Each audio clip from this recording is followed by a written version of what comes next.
Hello सुप्रभात दोस्तों, कैसी चल रही है आप सभी की तैयारी। दोस्तों, क्या आपको एग्जाम के प्रति सही मसाला मिल रहा है ना? यदि हाँ तो इस सेशन को एक लाइक करके और कमेंट बॉक्स में प्यारा सा एक कमेंट पिन कीजिएगा कि बिल्कुल एग्जाम के लिए हमें सही मसाला प्रोवाइड हो रहा है। दोस्तों देखिएगा, आपके एग्जाम के लिए जो हमने इलेक्ट्रॉनिक्स वाला चैप्टर की शुरुआत किया है ना, पहले हमने बेसिक इलेक्ट्रॉनिक्स के टोटल चार सेशन लिया। ये 5वां सेशन है, लेकिन इस सेशन में हम पावर इलेक्ट्रॉनिक्स के अब क्वेश्चनों को हल करेंगे। जो पावर इलेक्ट्रॉनिक्स के दोस्तों A1 कैटेगरी के A1 क्लास के जो क्वेश्चन है ना, उन सभी क्वेश्चनों को आपके सामने एक एक करके लाया जाएगा और उसका कंटेंट दोस्तों आपके नोटबुक तक पहुंचाया जाएगा। उस कंटेंट का आपको ई नोट्स मिलेगा हमारे निमी टेक्निकल क्लासेस के ऑफिशियल टेलीग्राम चैनल पर, जिसका लिंक आपको मिलेगा कहां पर मिलेगा लिंक आपको डिस्क्रिप्शन बॉक्स में, ठीक है ना। पहला क्वेश्चन देखिएगा, पहला ही क्वेश्चन है जो कि 61 नंबर का क्वेश्चन आज का हमारा पहला क्वेश्चन है। देखिएगा, मेरे साथ ही आपको भी दोस्तों कलम चलाना है ना, मेरे साथ ही साथ कलम आपको भी चलाना है। क्वेश्चन क्या कह रहा है कि आरसी दोलित्र में प्रयुक्त होता है ना। सबसे पहली बात, दोलित्र क्या है? तो दोलित्र दोस्तों ऑसिलेटर है जो जनरेट करता है हाई फ्रीक्वेंसी को।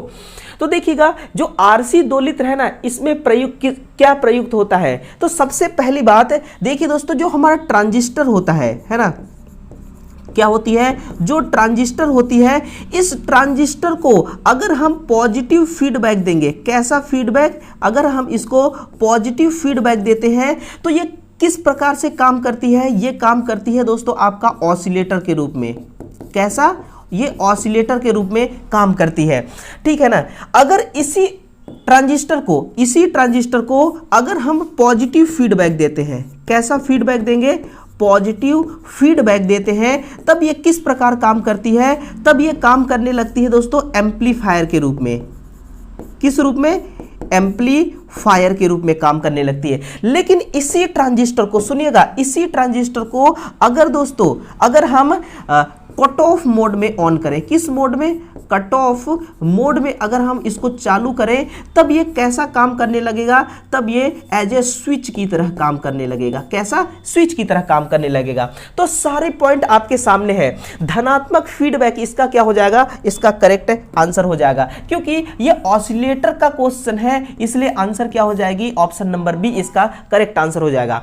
देखिएगा, जो आरसी ऑसिलेटर है ना दोस्तों, ये आरसी ऑसिलेटर के पीछे का लॉजिक क्या है, इससे और क्या क्वेश्चन बन सकता है उसको सुनना। जो आरसी ऑसिलेटर है ना, ये कहां पर यूज किया जाता है? तो इसका हम यूज करते हैं ऑडियो फ्रीक्वेंसी जनरेट करने में। क्या जनरेट करने में? Audio frequency. लेकिन आरसी ऑसिलेटर दोस्तों हमें आउटपुट में कैसा सिग्नल देता है, ये भी जानिएगा। ये आउटपुट में जो आपको सिग्नल देगी ना, ये तो दोस्तों प्योर साइन वेव वाली सिग्नल देगी।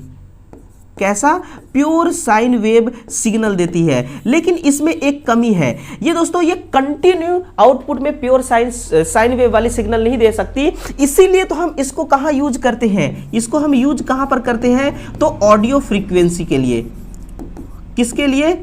ऑडियो फ्रीक्वेंसी के लिए। ऑडियो फ्रीक्वेंसी का मतलब क्या है? देखिए, कोई गाना चलता है, जैसे कि सारे जहां से अच्छा हिंदुस्तां हमारा। तो देखिए, जो सारे के बाद जो सा और रे के बाद दोस्तों छोटा सा गैप आता है ना, जैसे सारे जहां से अच्छा, फिर से थोड़ा सा गैप, तो गैप हो करके ऑडियो निकल रही है, यानी कि गाना प्ले हो रहा है। उसी प्रकार से जो इसमें से आउटपुट सिग्नल निकलती है ना, साइन वेव, वो भी रुक रुक कर निकलती है। वो भी कैसे निकलती है? रुक रुक कर निकलती है। अगर मैं आपसे ये कह दूं कि बताइए ऑडियो फ्रीक्वेंसी का रेंज कितना है, तो वो आप लिखिएगा दोस्तों कितना? 20 हर्ट्ज से लेकर के कितना? 20 हर्ट्ज से लेकर के 20 किलो हर्ट्ज की फ्रीक्वेंसी, ऑडियो फ्रीक्वेंसी के रेंज में इसको रखा गया है ना। कौन से रेंज में? ऑडियो फ्रीक्वेंसी के रेंज में। 20 किलो हर्ट्ज का मतलब क्या हो जाएगा दोस्तों? 20,000 हर्ट्ज। कितना? 20,000 हर्ट्ज हो जाएगी। तो इसका आंसर क्या हो गया? ऑप्शन नंबर डी इसका करेक्ट आंसर हो गया, है ना। इसका पीडीएफ भी आपको मिलेगा, ई नोट्स भी मिलेगा दोस्तों। ध्यान से जब इस क्लास को आप पूरा देख लेंगे तो आप ई नोट्स को भी डाउनलोड कर लीजिएगा टेलीग्राम चैनल पर। जैसे ही क्लास अपलोड होती है तुरंत दोस्तों साथ ही साथ ई नोट्स भी अपलोड कर दिया जाता है टेलीग्राम चैनल पर। और साथ ही इस सेशन को ना शेयर भी करते रहिएगा, ठीक है ना। जितने मजे से आप इस क्लास को देख रहे हैं उतने मजे से दोस्तों दूसरे विद्यार्थी भी देखेंगे जब आप इस सेशन को शेयर करेंगे।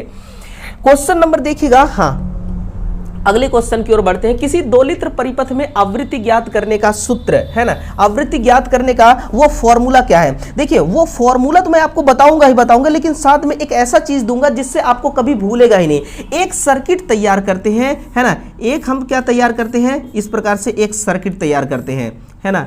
यहां पर एक स्विच लगी होगी और इसी स्विच के साथ में एक क्या कनेक्ट होगा, कैपेसिटर कनेक्ट होगी, और इस प्रकार से यहां पर एक होगी इंडक्टर, ऐसे, है ना। ये क्या है, हमारी सर्किट जो है ये पूरी तरह से दोस्तों कंप्लीट हो चुकी है। यहां पर बैटरी का प्लस, बैटरी की निगेटिव, ये क्या है, L है और ये है दोस्तों C, सॉरी उल्टा हो गया, है ना। ये C है, ये क्या है, L है।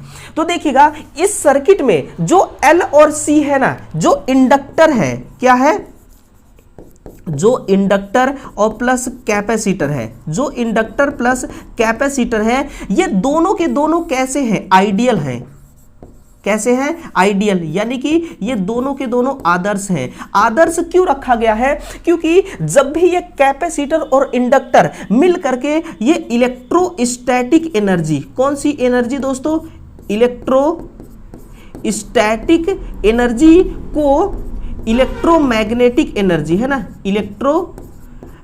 मैग्नेटिक एनर्जी में कन्वर्ट करेंगे, है ना, इलेक्ट्रोमैग्नेटिक एनर्जी में कन्वर्ट करेंगे। और इस एनर्जी को ये दोबारा क्या करेंगे, दोबारा दोस्तों ये इसको इलेक्ट्रोमैग्नेटिक को इलेक्ट्रोस्टैटिक में कन्वर्ट करेंगे। तो इस दरमियान अगर L और C दोस्तों आदर्श नहीं होंगे तो ये क्या करेंगे, ये पावर लॉस कराने लगेंगे, है ना। हम चाहते हैं कि इस सर्किट में पावर लॉस बिल्कुल भी ना हो, इसलिए L और C को हम बिल्कुल आदर्श L और C का इस्तेमाल करते हैं।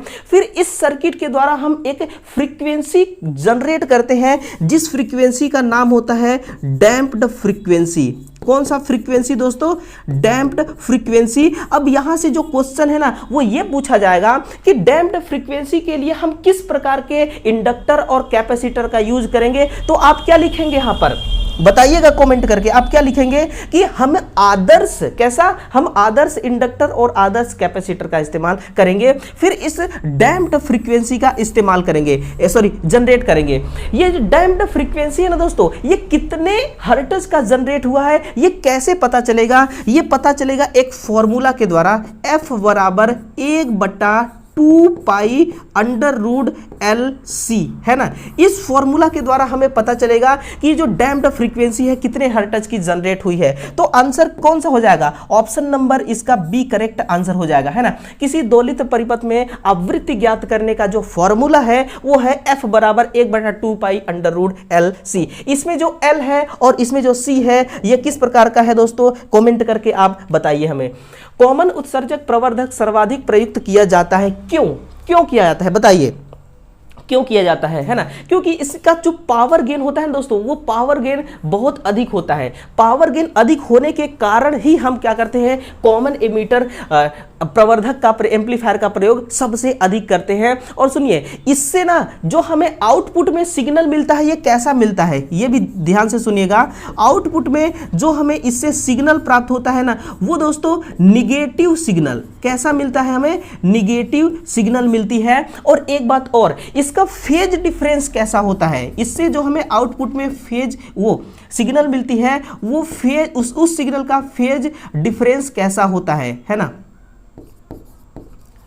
फेज डिफरेंस कैसा होता है, 180 अंश का, कितना, 180 अंश का। यानी कि एक सिग्नल हमने इस पर अप्लाई किया इस प्रकार से, ये क्या है, ये है आपका इनपुट सिग्नल। तो हमें आउटपुट में कैसा सिग्नल प्राप्त होगा, आउटपुट में दोस्तों हमें इस प्रकार का सिग्नल प्राप्त होगा। ये क्या है, ये है आउटपुट। इन दोनों के बीच में अगर हम फेज डिफरेंस FD देखें तो कितना होगा, 180 अंश का होगा। कितना होगा 180 अंश का हमें क्या मिलेगा, फेज डिफरेंस मिलेगा, है ना। तो इसका आंसर क्या हो जाएगा, ऑप्शन नंबर बी कि पावर गेन अधिक होने के कारण ही हम इस एम्पलीफायर का यूज सबसे अधिक कर लेते हैं, है ना। अभी देखिए आप यूपीपीसीएल एग्जाम में बैठना चाहते हैं ना, ज्यादा से ज्यादा विद्यार्थी जो है ना वो यूपीपीसीएल की ही तैयारी कर रहे हैं, है ना। किसकी सबसे अधिक विद्यार्थी, क्या आप भी यूपीपीसीएल के लिए ही आप इस क्लास को देख रहे हैं? तो बिल्कुल दोस्तों आपको कमेंट करके बताना है हमें कि आप किसकी तैयारी कर रहे हैं। अगला सुनिए, प्रवर्धक का प्रयोग प्राप्त करने के लिए किया जाता है। क्या प्राप्त करने के लिए किया जाता है प्रवर्धक का? आप दोस्तों वोल्टता प्राप्त कर सकते हैं, आप करंट प्राप्त कर सकते हैं, आप शक्ति प्राप्त कर सकते हैं। ये तीनों क्या है, ये तीनों दोस्तों क्या है, ये कंपोनेंट्स हैं, किसके, किसी पावर के कंपोनेंट्स हैं, अवयव हैं। तो प्रवर्धक का प्रयोग वोल्टता, करंट, शक्ति में दोस्तों इंप्रूव करने के लिए, इसके सिग्नल में, इसके एम्पलीट्यूड में इंप्रूव करने के लिए हम प्रवर्धक का प्रयोग करते हैं। इसका जो तुलना है ना किसके साथ किया जाता है, देखिएगा जो आपकी एम्पलीफायर है, इस एम्पलीफायर की तुलना किसके साथ किया जाता है? तो इसका तुलना हमेशा दोस्तों ट्रांसफॉर्मर के साथ करते हैं। किसके साथ? हमेशा ट्रांसफॉर्मर के साथ करते हैं, क्योंकि ट्रांसफॉर्मर क्या कर सकती है, ट्रांसफॉर्मर दोस्तों ये वोल्टेज को बढ़ा सकती है। किसको? वोल्टेज को। ये दोस्तों करंट को भी बढ़ा सकती है। किसको? करंट को। लेकिन ये पावर को इंप्रूव नहीं कर सकती, पावर को ये इंप्रूव नहीं कर सकती है। लेकिन जो हमारी एम्पलीफायर है ना, ये एम्पलीफायर दोस्तों चाहे वो वोल्टेज हो, चाहे वो वोल्टेज हो और चाहे वो करंट हो और इसी के साथ में चाहे वो पावर हो, तीनों के गेन को ये इंप्रूव कर सकता है। यही दोस्तों तुलना इसीलिए किया जाता है, इसका तुलना ट्रांसफॉर्मर के साथ में, है ना। तो आंसर क्या हो जाएगा, ऑप्शन नंबर इसका डी करेक्ट आंसर हो जाएगा, वोल्टेज, करंट और पावर। अब दोस्तों आप ये मुझे बताइए कि जो आपका एम्पलीफायर है ये एसी और डीसी दोनों सप्लाई पर काम करेगा या फिर एसी सप्लाई पर ही? प्रवर्धन में किस कपलिंग द्वारा अधिकतम गेन प्राप्त होता है? तो इसका जो आंसर है ना वो ट्रांसफॉर्मर कपलिंग इसका करेक्ट आंसर हो जाएगा। देखिए मैं आपको एक चित्र दिखा रहा हूं और उस चित्र में डायग्राम है ना। बिल्कुल दोस्तों तसल्ली से देखिएगा, उस चित्र में डायग्राम है और सारा डाउट्स ना आपका क्लियर हो जाएगा। ये है वो चित्र दोस्तों। यहां पर देखिएगा, यहां पर जो ट्रांसफार्मर लगा हुआ ना ये स्टेप डाउन ट्रांसफार्मर है। कैसा है? स्टेप डाउन ट्रांसफार्मर है। अगर यहां पर ना, यहां पर दोस्तों अगर स्टेप डाउन ट्रांसफार्मर ना लगा होता तो फिर क्या लगा होता, यहां पर फिर दोस्तों रजिस्टर लगा होता। क्या लगा होता? रजिस्टर, है ना। प्रतिरोध लगी होती, यहां पर क्या लगी होती? रजिस्टर, प्रतिरोध लगी होती। तो जो रजिस्टर है ना दोस्तों, रजिस्टर लगने के कारण क्या हो जाता कि जब हम रजिस्टेंस लगाते तो फिर यहां पर सप्लाई एसी नहीं, हम सप्लाई डीसी देते, और डीसी सप्लाई जब देते तो यहां पर एक आरएल होता है, लोड रेजिस्टेंस। लोड रेजिस्टेंस के कारण जो हम डीसी सिग्नल देते ना इनपुट के रूप में, उस डीसी सिग्नल का कुछ पार्ट, कुछ अंश, कुछ परसेंट दोस्तों लोड रेजिस्टेंस के कारण क्या हो जाता, वो लोड रेजिस्टेंस के कारण हीट जनरेट होती और उस हीट के कारण इसकी एफिशिएंसी डाउन हो जाती, और डाउन कितना होती, डाउन होकर के 35% हो जाता। लेकिन यहां पर हमने ट्रांसफार्मर लगा रखा है और ट्रांसफार्मर डीसी पर काम करती नहीं है, है ना, जैसा कि आपको पता भी है। तो डीसी सप्लाई ना देकर के हमने एसी सप्लाई दिया और ट्रांसफार्मर दोस्तों क्या करता है, इसकी एफिशिएंसी को इंप्रूव कर देता है। तो इसका जो आंसर था ना वो क्या था कि ट्रांसफार्मर कपल्ड। ये ट्रांसफार्मर कपल्ड दोस्तों क्या है, एक सर्किट है जो आपके सामने है। तो आंसर ट्रांसफार्मर कपल।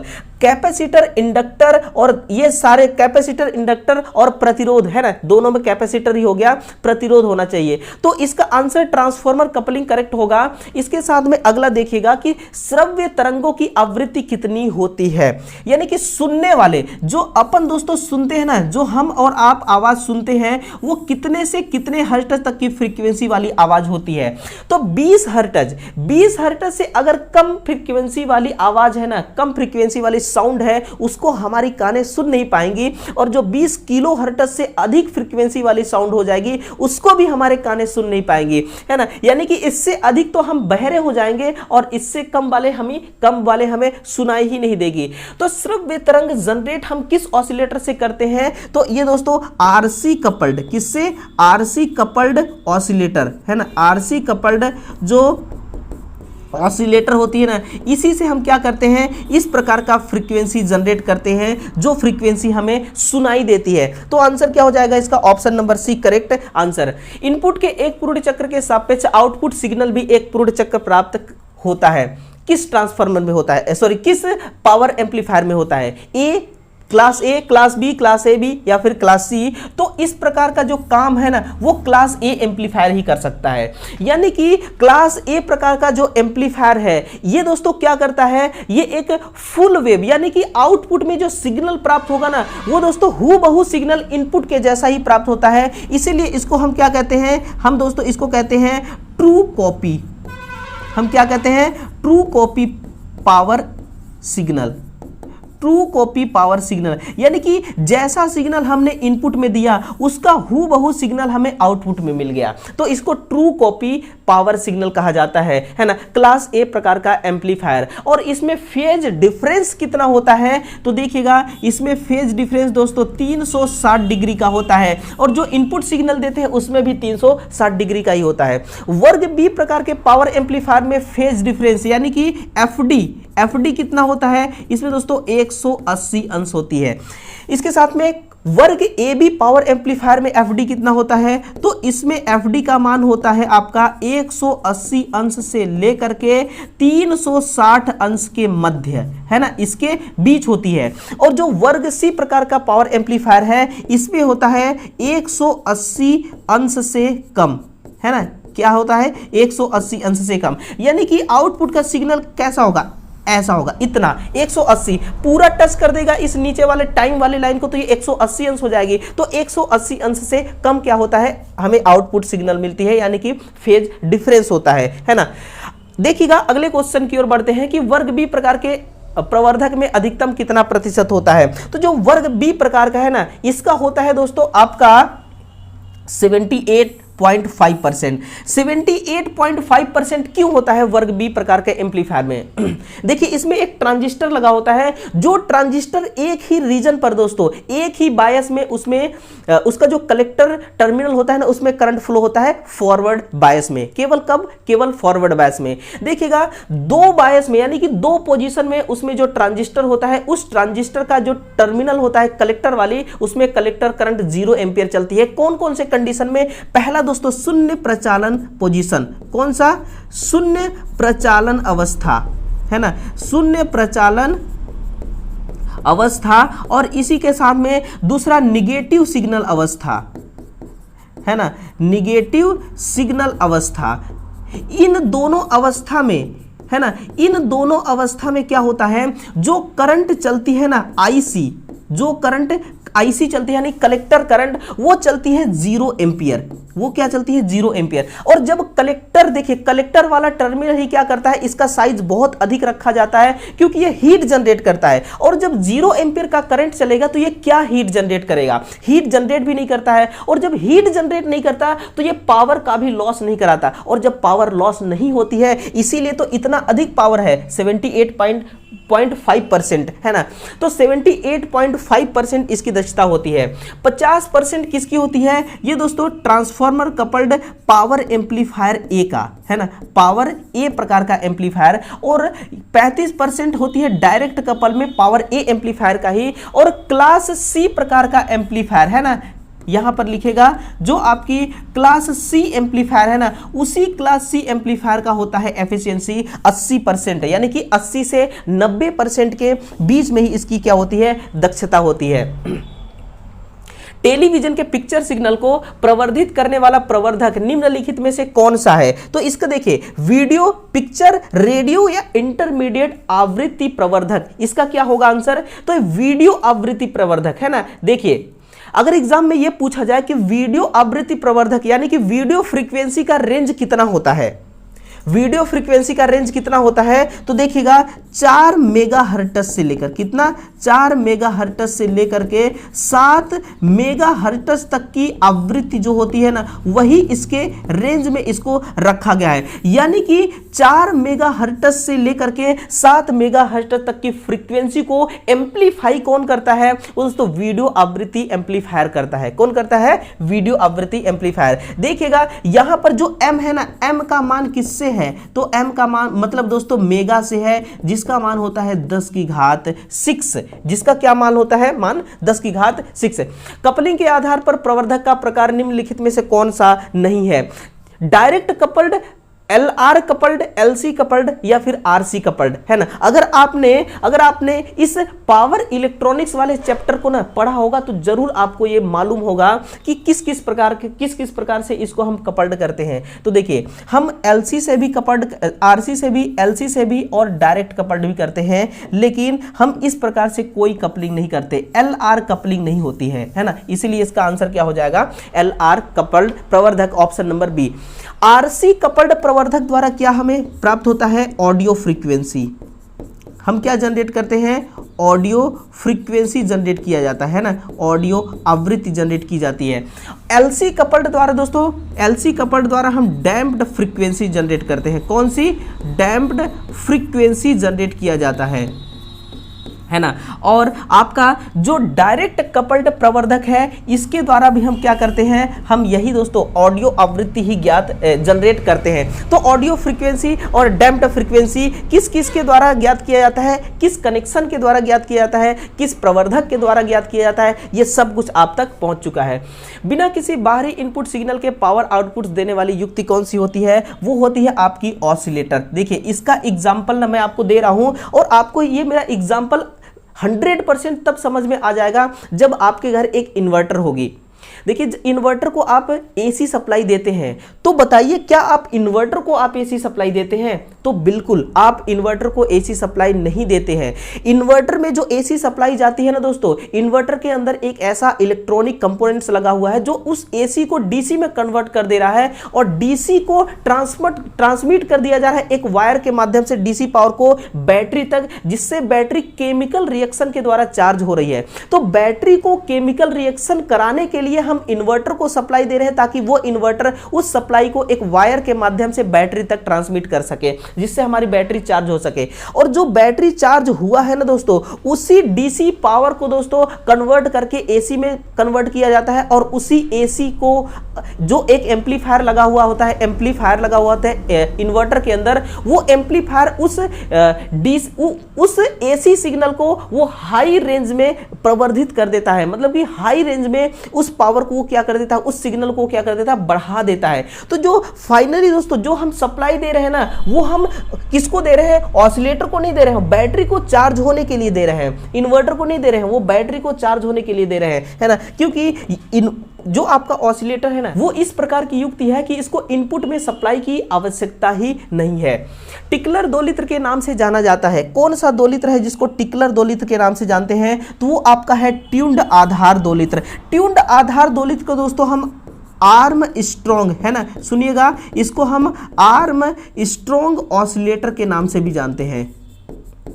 किसके नाम से? आर्म स्ट्रॉन्ग ऑसिलेटर के नाम से भी, और इसी को हम टिकलर दोलित्र के नाम से भी जानते हैं, है ना। एक सर्किट डायग्राम आपके सामने दोस्तों पेश कर रहा हूं, आप समझने की थोड़ा कोशिश कीजिएगा। ये जो सर्किट डायग्राम है,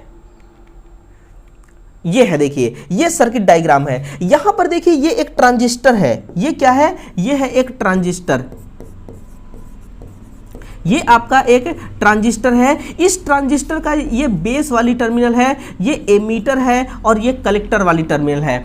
देखिए, बेस वाले टर्मिनल पे दो रेजिस्टेंस लगा हुआ है और इस बेस वाले टर्मिनल को और इस एमीटर वाले टर्मिनल को जब हम डीसी सप्लाई से कनेक्ट करते हैं, है ना, फिक्स बायस्ड वाली सप्लाई हम देते हैं, फिक्स बायसिंग सप्लाई देते हैं, तो जो कलेक्टर वाली टर्मिनल है ना, इस टर्मिनल पर कलेक्टर करंट चलना प्रारंभ हो जाता है, आईसी करंट चलना प्रारंभ हो जाता है। और ये जो कलेक्टर करंट चलती है ना, ये दोस्तों यहां पर एक कॉइल लगी होती है जिसको हम टिकलर कॉइल कहते हैं। ये कौन सी कॉइल है? तो ये दोस्तों टिकलर कॉइल है ना। ये क्या है? ये है आपकी टिकलर कॉइल। इसी कॉइल से होता हुआ जो आईसी करंट है वो फ्लो होती है। तो ये जो टिकलर कॉइल है ना, इसी टिकलर कॉइल के नाम से ही दोस्तों हम इसको टिकलर ऑसिलेटर के नाम से जानते हैं, है ना। तो टिकलर कॉइल के नाम से हम यहां पर क्या जानते हैं कि टिकलर ऑसिलेटर के नाम से जानते हैं ट्यून्ड आधार दोलित्र को। इसका ओरिजिनल नाम क्या है? तो ट्यून्ड आधार ओरिजिनल नाम है। और दोस्तों हम एक टिकलर कॉइल यूज कर लिए सर्किट में, इसलिए टिकलर ऑसिलेटर या या फिर आर्म स्ट्रॉन्ग ऑसिलेटर के नाम से जानते हैं। अगला देखिए, किसी ट्रांजिस्टर प्रवर्धक की दक्षता लगभग 85% होती है। किस ट्रांजिस्टर की? ये होती है आपकी वर्ग सी प्रकार के, है ना, वर्ग सी प्रकार का जो एम्पलीफायर है उसी की एफिशिएंसी होती है कितना? 85%। ठीक है। डीसी प्रवर्धक प्रवर्धित कर सकता है ये डीसी और एसी दोनों सिग्नल को, चाहे वो एसी सिग्नल हो चाहे वो डीसी सिग्नल हो। शुरू में मैंने आपसे एक सवाल पूछा था कि जो प्रवर्धक है, ऑसिलेटर है, ये एसी डीसी दोनों सप्लाई पर काम कर सकती है या फिर नहीं। तो दोस्तों ये एसी और डीसी दोनों सप्लाई पर ये काम कर सकती है। इसका भी दोस्तों क्वेश्चन आपके सामने आ गया।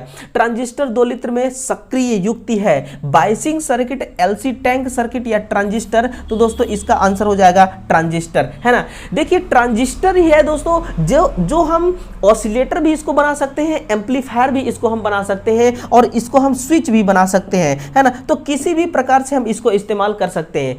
तो ये रहा दोस्तों पावर इलेक्ट्रॉनिक्स का कुछ पावरफुल क्वेश्चंस। टोटल 15 से 16 क्वेश्चंस हैं और सभी क्वेश्चन दोस्तों बिल्कुल A1 क्लास और बिल्कुल फ्रेश हैं। पहली बार आपके सामने आई होंगी, है ना, ये सारे क्वेश्चन। और इन सभी का दोस्तों बिल्कुल बेसिक नॉलेज आप तक पहुंच चुका है और इससे रिलेटेड अब एग्जाम में ना किसी भी प्रकार का क्वेश्चन पूछा जाए तो आप उसका आंसर बिल्कुल बेधड़क कर सकते हैं। सो इस सेशन को शेयर भी कीजिएगा दूसरे विद्यार्थियों तक और कंटेंट अगर पसंद आया हो तो दोस्तों चैनल को सब्सक्राइब करके ही जाना और इस सेशन को एक लाइक भी कर देना। आपका एक लाइक दोस्तों मेरे लिए मोटिवेशन का ना एक टैबलेट की तरह काम करती है, इसलिए मोटिवेशन का एक खुराक देते जाइएगा और कल फिर से लौट कर आइएगा। इसका दोस्तों छठा पार्ट यानी कि पावर इलेक्ट्रॉनिक्स का दूसरा सेशन सुनने और देखने के लिए। तो चलिए दोस्तों कल सुबह फिर से मिलते हैं, तब तक के लिए आप सभी विद्यार्थियों का दिल की गहराइयों से बहुत बहुत धन्यवाद। Thank you.